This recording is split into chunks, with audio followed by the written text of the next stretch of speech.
सुनो, तुम नहीं जानते कि अल्लाह ने तुम्हारे लिए क्या सोच रखा है। तुम नहीं जानते कि अल्लाह ने तुम तक तुम्हारी चाहत पहुंचाने के लिए कितने इंतजामात कर रखे हैं। तुम नहीं जानते कि इस देरी के बाद तुम्हारी हर इस दुआ की कबूलियत है जो तुम मांगा करते थे।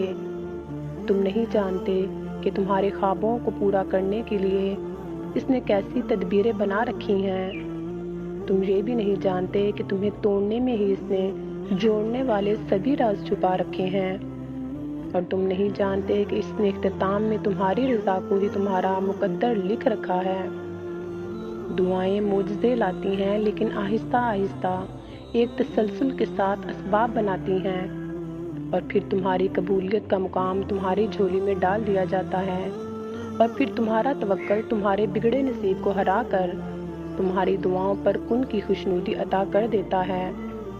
दिल वाकई अल्लाह के इख्तियार में है। अल्लाह सोचें पढ़ लेता है, बिन कहे दिल की बातें जान लेता है।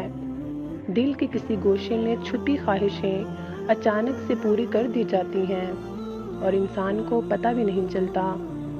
वो रब वाकई अलवदूद है, बहुत मोहब्बत करने वाला। वो वाकई अर्रहमान है, बहुत रहम करने वाला। फिर कोई परेशानी नहीं होती कि काम कैसे होगा, बस काम को अल्लाह के सुपुर्द करके इत्मीनान मिल जाता है। ये जो हमारा दिल कभी बेचैन रहता था अब मुतमईन रहता है, क्योंकि इस दिल को अल्लाह की मसलहतें समझ आने लगती हैं। अगर अब ठोकर भी लगती है तो अल्लाह संभाल लेता है, वो थाम लेता है।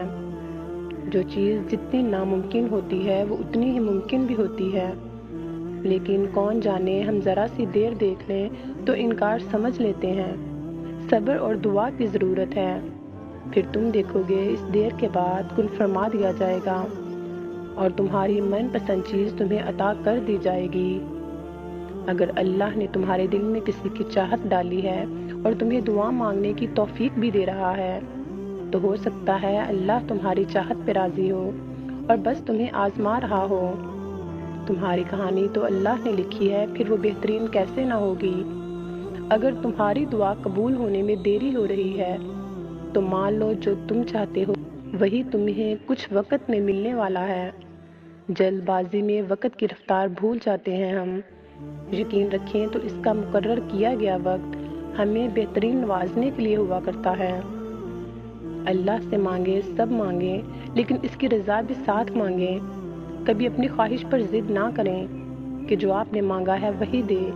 आप इसकी हिकमत से लाइलम हैं। आपको नहीं पता आपके लिए क्या बेहतर है। तो जो जानता है सिर्फ इसी का दामन थामे रखें, इसकी रज़ा मांगें। जो वो दे इस पर राज़ी हो जाएं और अल्हम्दुलिल्लाह कहें। हार ना मानो, दुआ करो, इंशाअल्लाह इस बार तुम्हारी सब दुआएं कबूल होंगी। हम ये कैसे भूल जाते हैं कि जिस अल्लाह ने हमें दुआ मांगना सिखाई, उस अल्लाह ने दुआ के कबूल होने का वादा भी तो किया है। दुआ तो मुकद्दर मोड़ देती है।